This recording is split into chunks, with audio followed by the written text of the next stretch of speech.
चुप हो जा, चुप हो जा युवराज। न जाने से आज क्या हो गया, आज तो ये शांत ही नहीं हो रहा।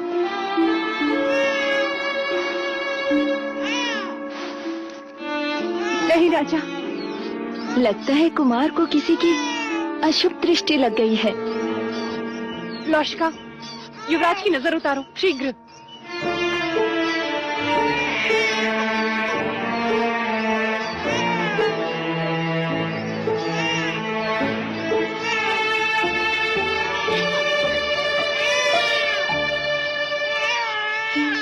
पूर्ण रूप से अपनी माँ पर गए हैं कुमार। महादेवी भी तो जागती थी आधी आधी रात, फिर न जाने क्या क्या जतन करने पड़ते थे उन्हें सुलाने के लिए।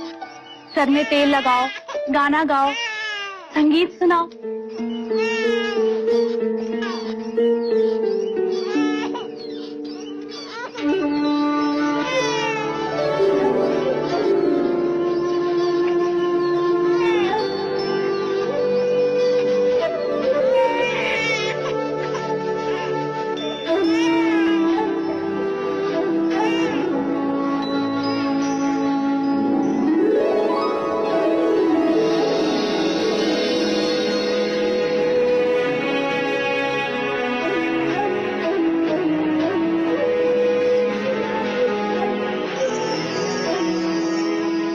देख तो प्रजापति, तेरी बांसुरी सुनकर कैसे शांत हो गया।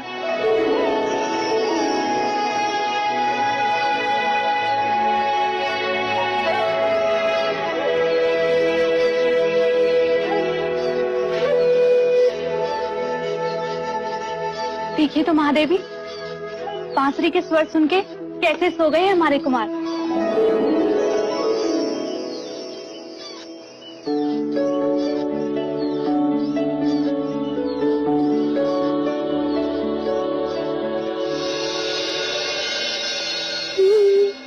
ये क्या कर रही हो मंगला? आर्या, तुम्हारी आंखों को क्या हुआ? क्या हुआ? कुछ भी तो नहीं। अगर कुछ हुआ नहीं है तो फिर देखकर भी पूछ क्यों रहे हो? क्या कर रही हो मंगला? मैं ये पूछ रहा हूँ कि तुम ये दिए क्यों जला रही हो? हाँ, अब ये सही प्रश्न। दिए कब जलाते हैं? जब कोई पर्व होता है। आज पर्व ही तो है। किंतु आज कौन सा पर्व है? अरे, महामुनि असित ने हमारे देवदत्त के लिए भविष्यवाणी जो की है। भविष्यवाणी? किंतु वो भविष्यवाणी तो सिद्धार्थ के लिए थी। हाँ, उसी के लिए की थी। शब्द सिद्धार्थ के लिए थे, पर मर्म देवदत्त के लिए था। वो कैसे? आंखें बड़ी करो आर्य, आंखें बड़ी करो। अरे, सिद्धार्थ बड़ा होकर सन्यासी बनेगा तो राजगद्दी पर देवदत्त ही तो बैठेगा ना।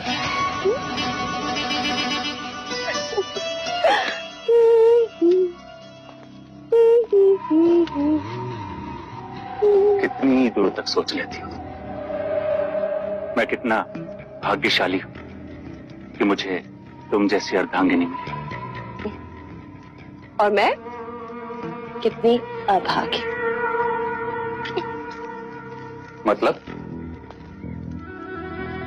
मतलब मूछें होती तो महाराज बनते। मांग है इसलिए मंगला।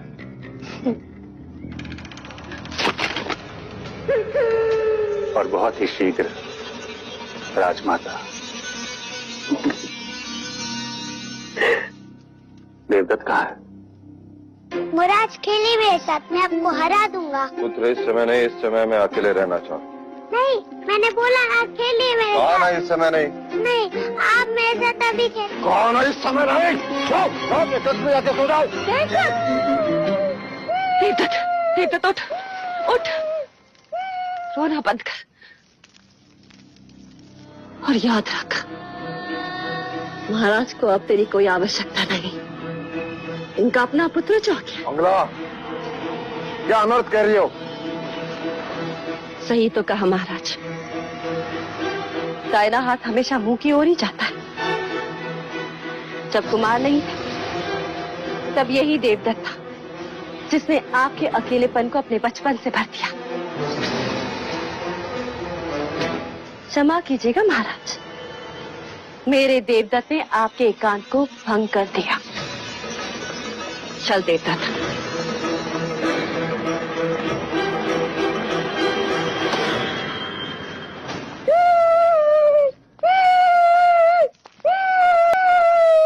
शांत शांत हो जा, मैंने कहा ना, एकदम चुप चुप हो जा।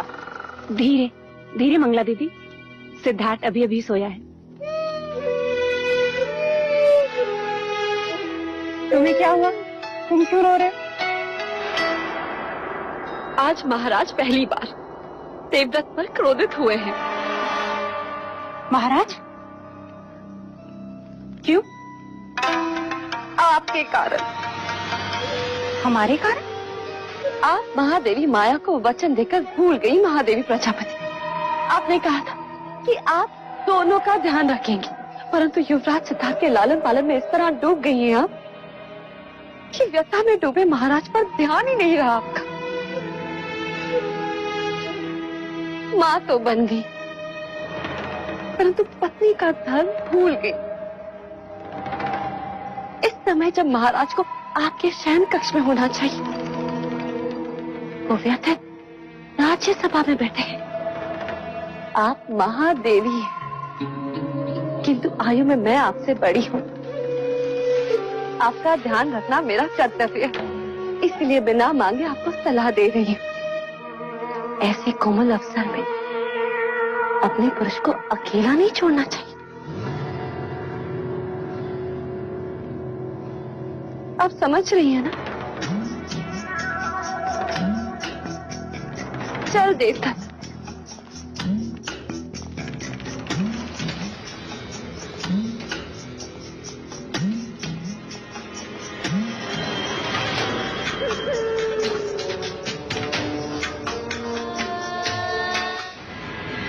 Estoy preocupado por el futuro de Siddhartha y lo que le depara esta vida. Tendrá que mantenerlo alejado de todas las sensaciones. Eso lleva a un hombre a renunciar a todo.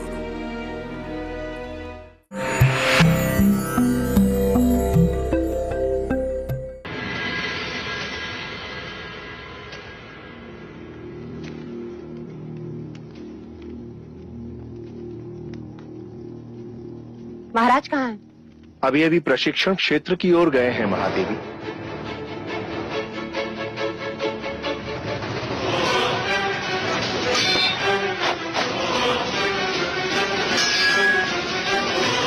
तेरा पुत्र सन्यासी बन जीवन के हर युद्ध में ये विजयी होगा, और वो युद्ध भावनाओं का होगा।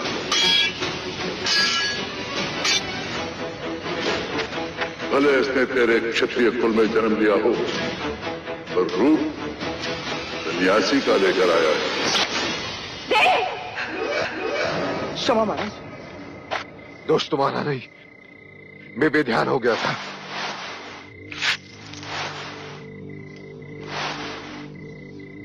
ये क्या देव? ये कोई समय है प्रशिक्षण का? नींद नहीं आ रही थी, व्यथित था, अपने क्रोध पर काबू नहीं कर पा रहे थे, इसलिए। ऐसी कौन सी व्यथा है देव जिसने आपको इतना चिंतित कर दिया? इस शाक्य कुल का पतन होते नहीं देख सकता देवी। मैं क्षत्रियों का अपना धर्म छोड़ते नहीं देख सकता।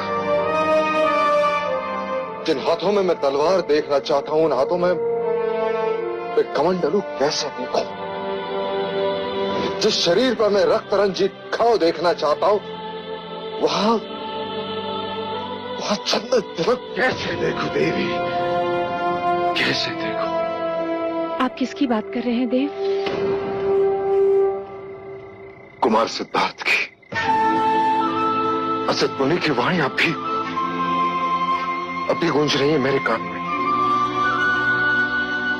आप अकारण ही व्यथित हो रहे हैं देव। कल किसने देखा है? इतने जप तप यज्ञ के पश्चात एक पुत्र हुआ, और वो भी सन्यासी। ऐसा कुछ नहीं होगा देव। असित मुनि की वाणी कभी असत्य नहीं हुई देव। किंतु भविष्य के गर्भ में क्या है यह कोई नहीं जानता। मैं तुमसे पूछता हूं देव, तुम्हें क्या लगता है? जिस भव्य वस्त्र से सन्यासी का चोला बनता है उसी भव्य वस्त्र से हमारे राज्य का परचम बना है। वस्त्र हमारे पास है और हमें उसका क्या करना है यह तो हमारे ही हाथों में है ना देव। आप कुलगुरु वाचस्पति से विचार विमर्श करें, वह अवश्य ही कोई मार्ग सुझाएंगे। हाँ देवी।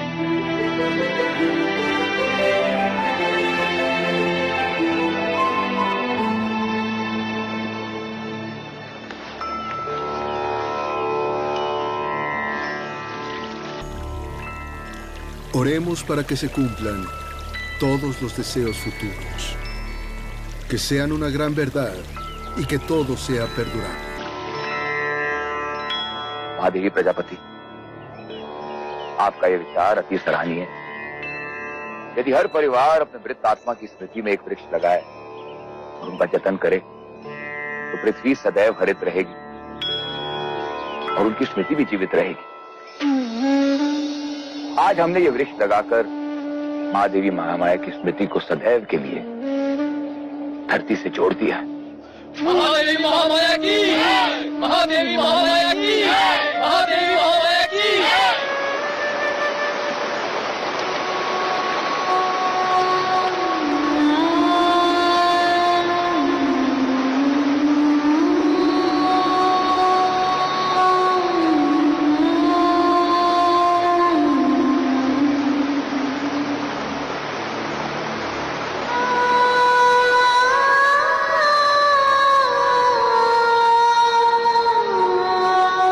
चलिए राज।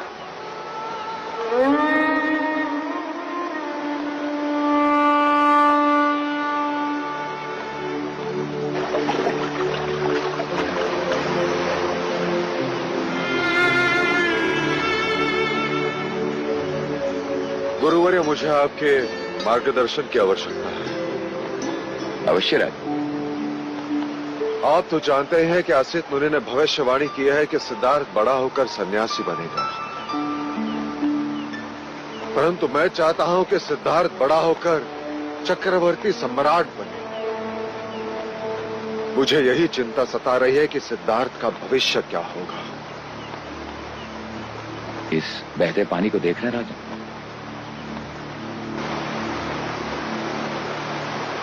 यदि आप इसके प्रवाह को मोड़ना चाहेंगे तो क्या करेंगे राजा? गुरुवर्य, एक गहरी नहर बनानी होगी ताकि पानी उस नहर से बहे। परंतु इसका प्रवाह तो सीधा है। यदि ना मुड़ा तो पानी को रोकना होगा गुरुवर्य। उसके आगे बांध बांधना होगा ताकि पानी का प्रवाह मुड़ जाए। सिद्धार्थ का जीवन भी इस बहते पानी की प्रवाह की तरह है राजा।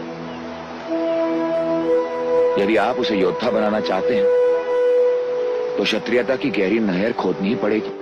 बैरागी बनने से रोकना चाहते हैं तो माया और करुणा के आगे बांध बांधना ही होगा।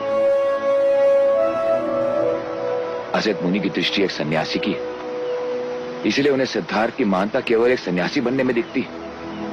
परंतु आप क्षत्रिय हैं, इसलिए आपको सिद्धार्थ की महानता एक चक्रवर्ती सम्राट बनने में दिखती है।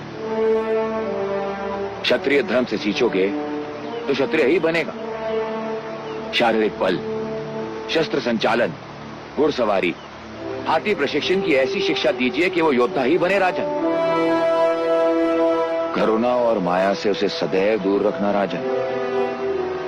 वो मनुष्य को बैराग की ओर ले जाते हैं।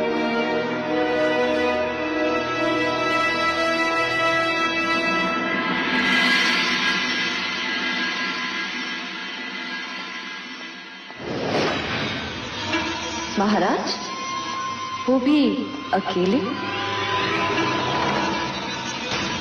सही अवसर। मंगला, तुम इतने दिनों पश्चात आपसे अपना नाम सुनकर मन आनंदित हो गया महाराज। अच्छा हुआ। मैं भी तुमसे कुछ बात करना चाह रहा था। क्या हुआ? परख रही थी कहीं मैं सपना तो नहीं देख जो महाराज आज मुझसे बात करना चाहते। आज का दिवस तो मेरे लिए एक उत्सव ही है। कहिए ना महाराज। अब हम सबको मिलकर युवराज का ध्यान रखना है। आप कहें तो मैं आपका भी ध्यान रख सकती हूँ महाराज। कुछ मर्यादाओं का उल्लंघन अच्छा नहीं होता और कुछ इच्छाओं का दमन संभव नहीं होता महाराज। तुम फिर से वही बात कर रही हो? क्योंकि मैं वो बात आज तक नहीं भुला सकी। मेरी प्रजापति में ऐसा क्या था जो दूसरे विवाह के लिए आपने उसे चुना और मुझे आपके दूसरे भाई से ब्याह करना पड़ा, जबकि मेरी असली चाह तो आप ही थे महाराज। ये सारी बातें अतीत की है मंगला। फिर ये बात आज भी मेरे आगे प्रश्न बनकर खड़ी है महाराज। तो आज उस प्रश्न का उत्तर भी सुन लो। दूसरे ब्याह की बात महादेवी महामाया की इच्छा थी और प्रजापति उसकी बहन। उसमें मेरे रुचि या अरुचि का कोई प्रश्न नहीं और ये बात अब व्यर्थ है, समय का नाश है। सच्चाई के साथ चलेंगे तो सब आनंदित रहेंगे, अन्यथा इतिहास दर्शाता है कि परिवार का कलह महाभारत तक पहुंचा है।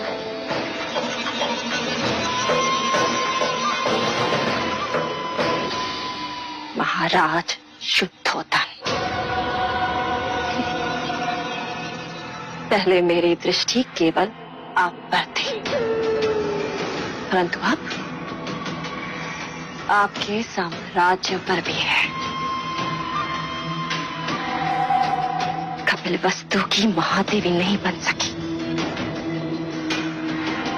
परंतु राजमाता अवश्य बनकर दिखाऊंगी। मैंने युवराज सिद्धार्थ के हाथ में कमंडल ना थमाया ना, तो मंगला को मंगला मत कहना।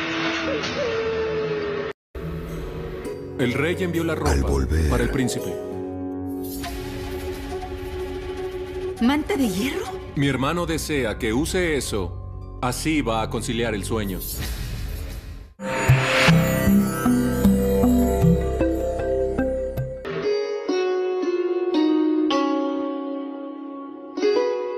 अब देखें कैसा लग रहा है। महादेवी प्रजापति, क्या हम भीतर आ सकते हैं? आपको भीतर आने के लिए आज्ञा की आवश्यकता कब से पड़ गई? आइए छोटे राजा।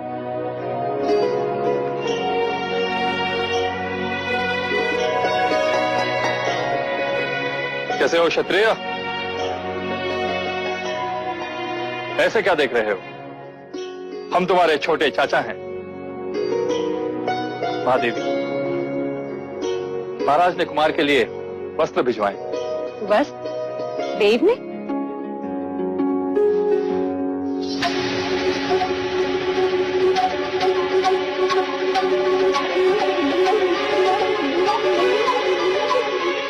लोहे की चादर? प्रति रात्र कुमार को यही वस्त्र उड़ाकर सुलाया जाए, यही भाई महाराज का आदेश है। महाराज चाहते हैं कि कुमार अभी से लोहे से खेलें, उसे छुएं, उसे अपना लें, जिससे बड़े होकर उन्हें लोहा भारी न लगे। आपके भाई महाराज इस वक्त हैं कहाँ? पता नहीं महादेवी, किसी गुप्त मंत्रणा के लिए गए।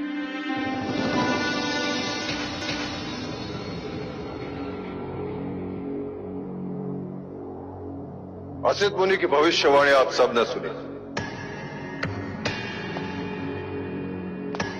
मैं नहीं चाहता कि सिद्धार्थ सन्यासी बने।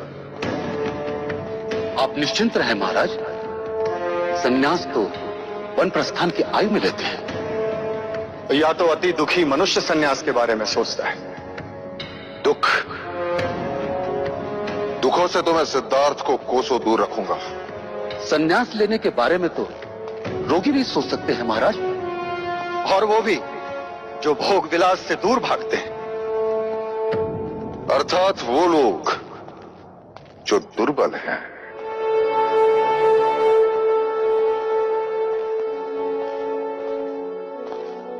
इसका तात्पर्य यह है कि हमें दुखी और दुर्बलता से,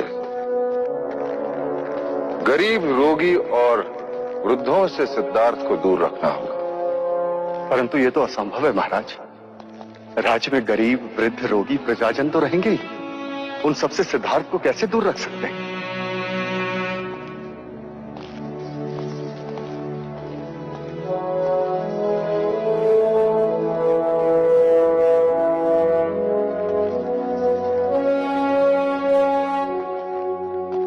एक उपाय है महाराज।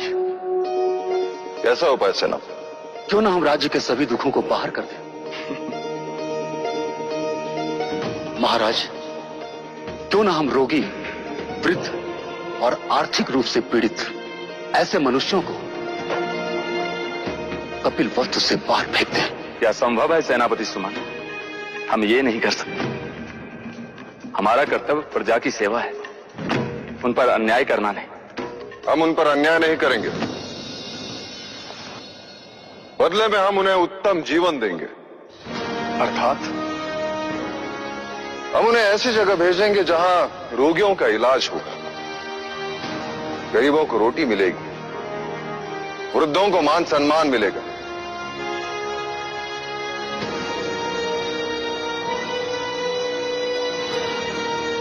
क्या आपको मेरा प्रस्ताव अच्छा नहीं लगा? लोक कल्याण के साथ साथ हमारा हेतु भी पूर्ण हो जाए। क्षमा महाराज, किंतु इतने लोगों को हम बचाएंगे कहाँ? ये लोग हमारे कहने से जाने भी तो चाहिए। मैं स्वयं उन्हें समझाऊंगा। और नहीं माने तो? नहीं माने तो हम उन्हें बलपूर्वक मनाएंगे।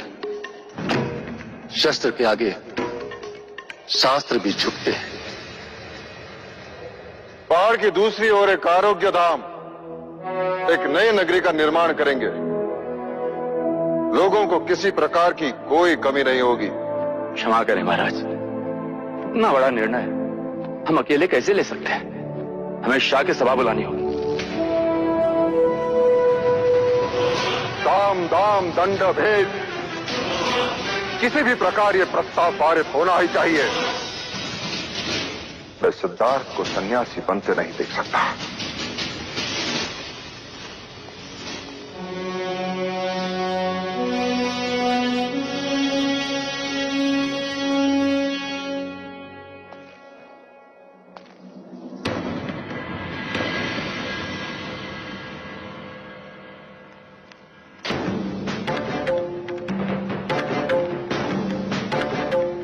हमारी सभा संबोधन के बाद प्रस्ताव सर्वानुमति से पारित होना चाहिए। आप निश्चिंत रहे महाराज, सभी को समझा दिया गया है। कोई सिक्कों की बोली समझा तो कोई तलवार की भाषा।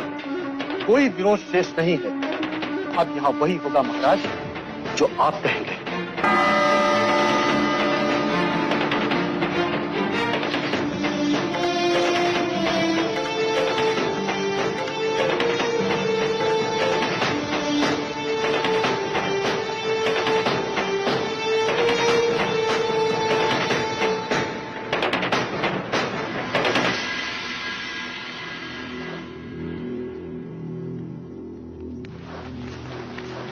आज की तत्काल सभा का तात्पर्य यह है कि मैं कौशल राज और मगध पर आक्रमण करना चाहता हूं।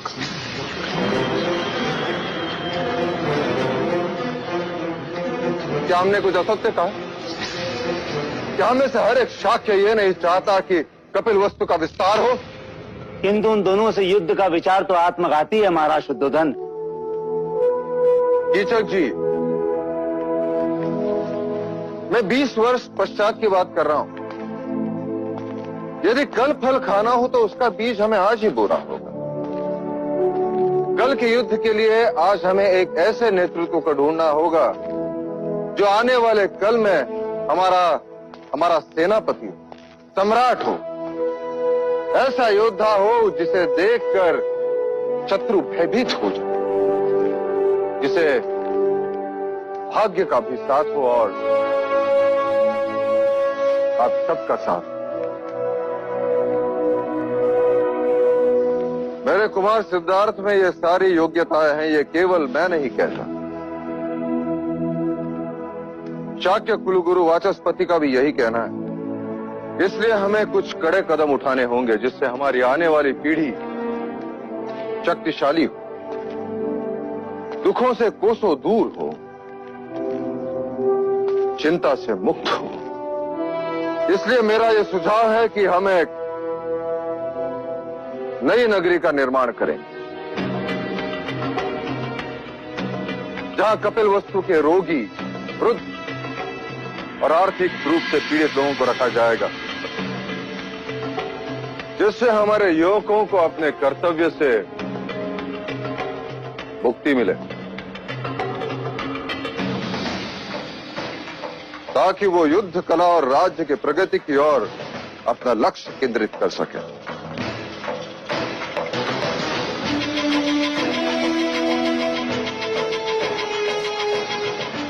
यदि मेरे प्रस्ताव पर किसी का विरोध हो तो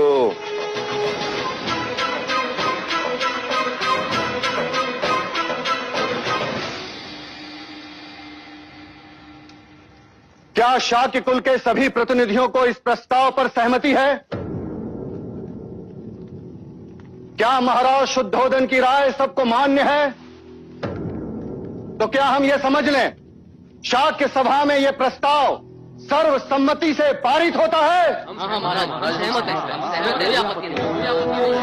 महाराज शुद्धोदन की, महाराज शुद्धोदन की, महाराज शुद्धोदन की।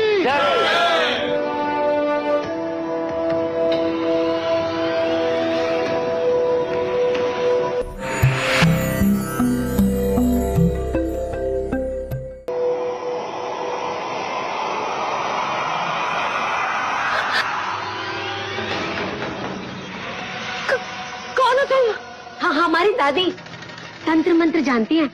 आपने कहा था ना। लीजिए, इस बादाम को आप अपने पास रखिएगा।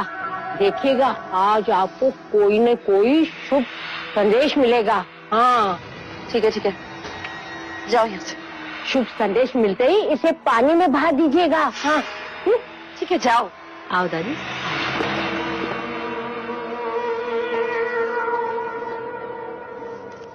कौन थी वो? डायन। क्या? क्यों डर गए? कामुका की दादी। तंत्र मंत्र में इनका जोड़ ही नहीं। आप बताएं, शाक्य सभा में क्या हुआ? नई नगरी का प्रस्ताव पारित हो गया। नई नगरी? सुनिए, सुनिए, सुनिए।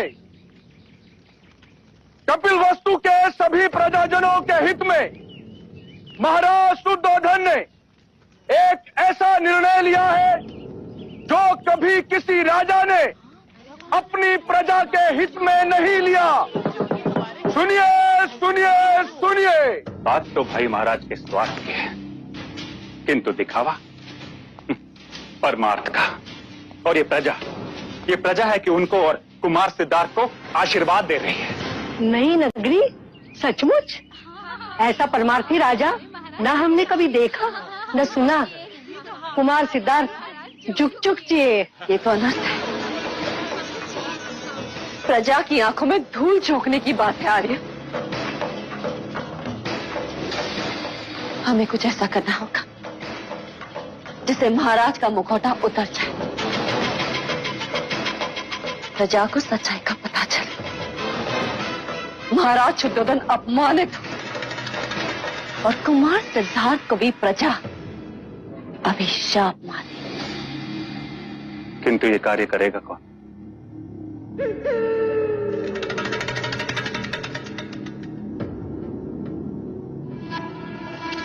कामुका।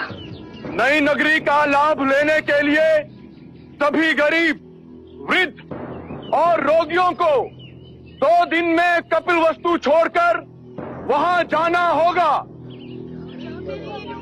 यह फैसला जनहित में है, इसलिए महाराज आप सभी से सहयोग चाहते हैं, जिससे बल का उपयोग ना करना पड़े। ऐसे कैसे बोल रहे हैं ये लोग? हाँ, ऐसे कैसे कर सकते हैं राजा, बताओ तो।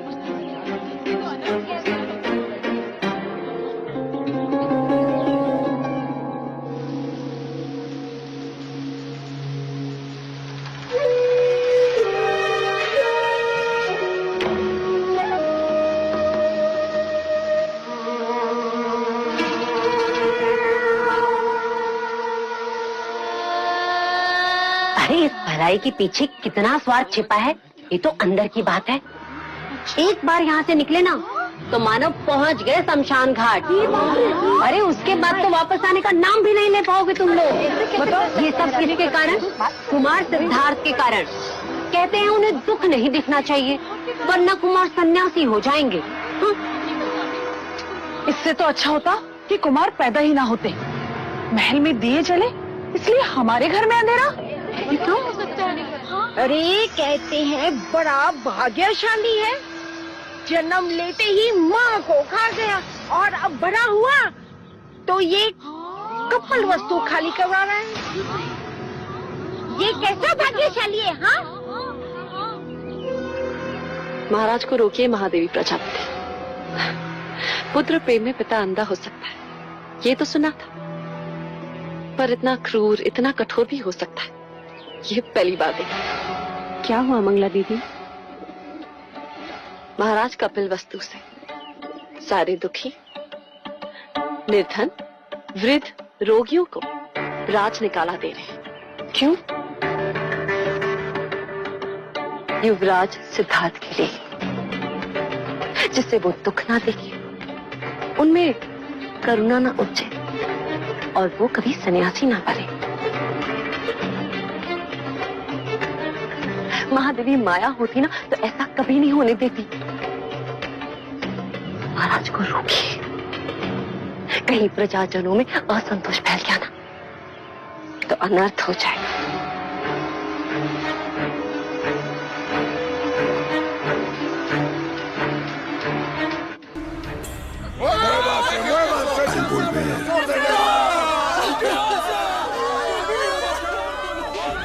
No habrá tristeza ni agonía que lo lleve a la renuncia del mundo.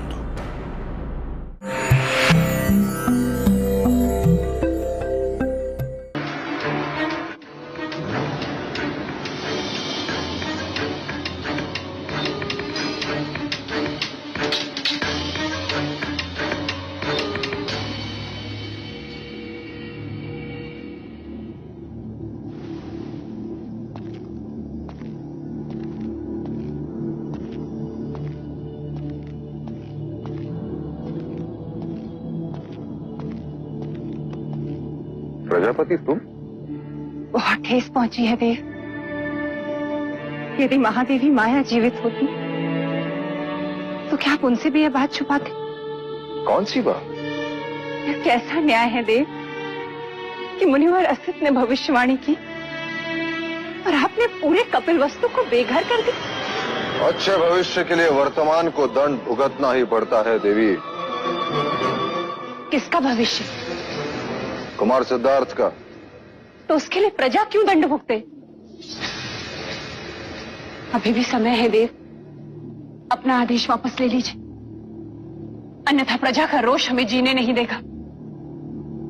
क्या मिलेगा आपको यह करके? कपिल वस्तु को भावी सम्राट, जो संपूर्ण भारतवर्ष पर राज करेगा। प्रजा को दुखी करके कभी कोई राजा खुश नहीं रह सकता देव। किस किस से दूर रखेंगे आप कुमार को? प्रकृति के भेद छुपाए नहीं छुपते।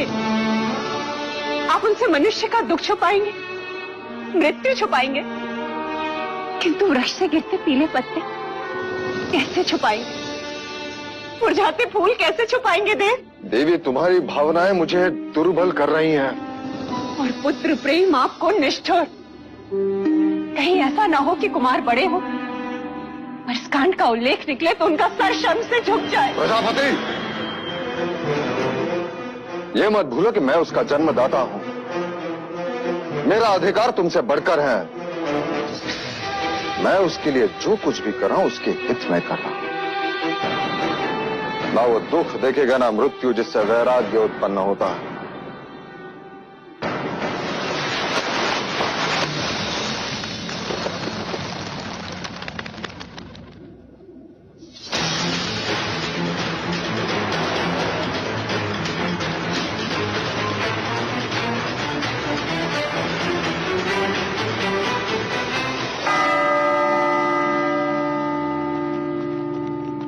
आज के बाद कपिल वस्तु में कोई शमशान घाट नहीं होगा, कहीं धुआं नहीं उठेगा।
नहीं रह पाएगा अपनी दादी के बिना ये। अरे कल बीमार होगा तभी लेके जाओगे इसे तुम। ये मत भूलो कि मैं उसका जन्मदाता हूं। मेरा अधिकार तुमसे बढ़कर है।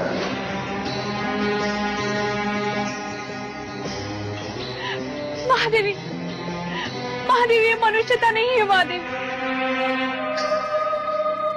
जब करुणा ही नहीं होगी तो मनुष्यता कहां से होगी?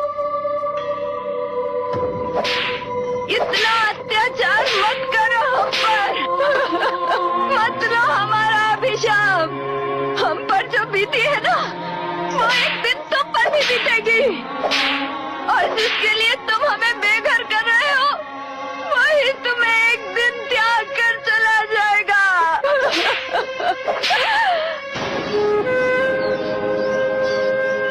मैं तुझसे पूछ रही हूँ और कितनी देर लगाएगा तू?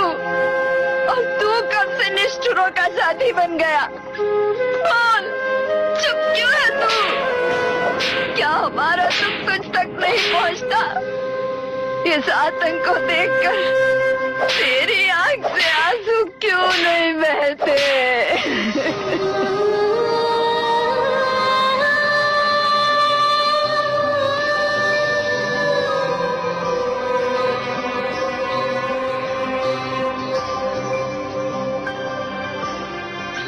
लौशिका,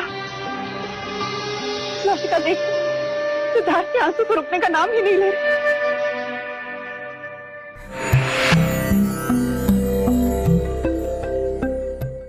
भाई महाराज, अब इस नगरी में कोई वृद्ध नहीं, कोई रोगी नहीं, कोई दुखी नहीं है देव।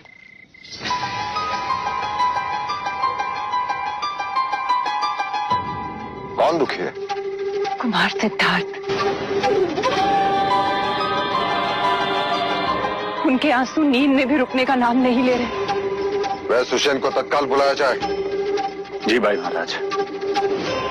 दुख केवल तन में या आसपास नहीं होता, मन का भी होता है। मन के दुख का क्या करेंगे देव? क्षत्रिय के मन में केवल स्वाभिमान रहता है, दुख नहीं।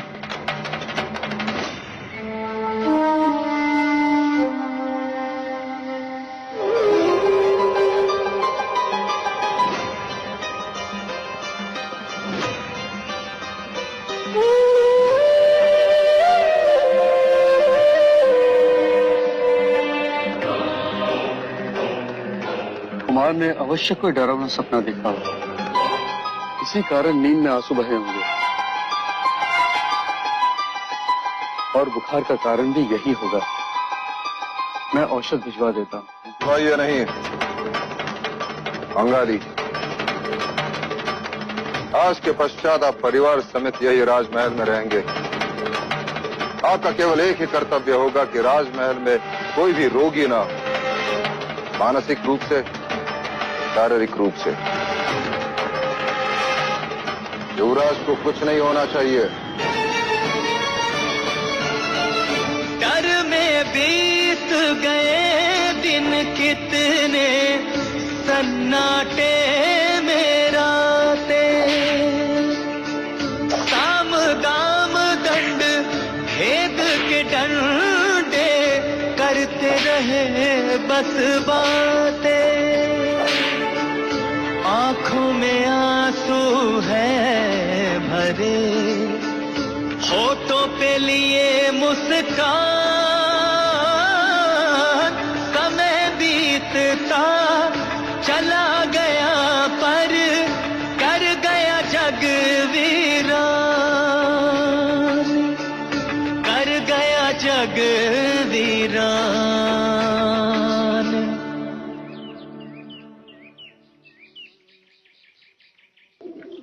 सिद्धार्थ, सिद्धार्थ, सिद्धार्थ, देवदत्त,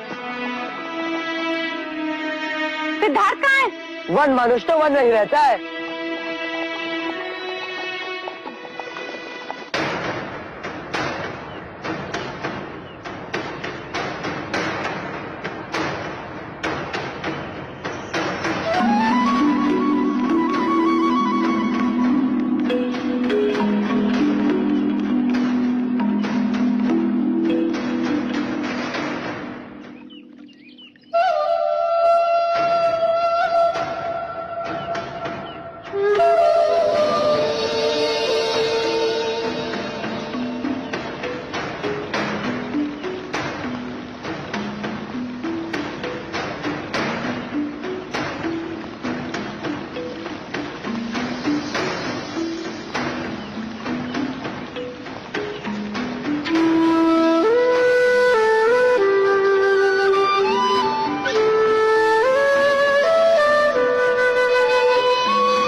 Mm-hmm.